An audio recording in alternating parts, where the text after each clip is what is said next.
Are you patiently, or maybe not patiently, waiting for something that you can't see? An answered prayer, a breakthrough, or maybe clarity in your next step with your business? Hebrews 11:1 says, "Now faith is the substance of things hoped for and the evidence of things not seen." Hebrews 11:1 defines faith as substance and evidence.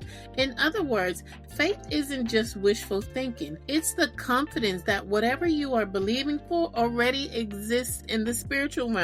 Here's another way of thinking about it. It's proof before the proof actually shows up. It's Rahab and Jericho understanding spiritual issues and helping Joshua's spies without fully knowing if they would spare her family. Listen, that's some type of faith right there, right? She exercised her faith in a God that she never had any previous evidence of doing anything for her. But her proof was what God was doing for the Israelites.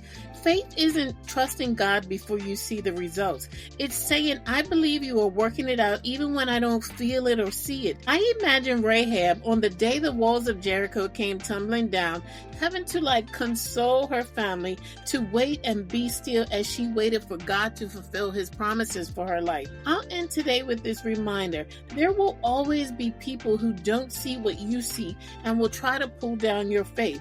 But faith isn't about being assured of God's promises for tomorrow. It's your bridge between the promise and the fulfillment. So don't let anyone knock you off that bridge. Keep walking across it and stay rooted in God's word. This is another episode of 1 Minute on Purpose.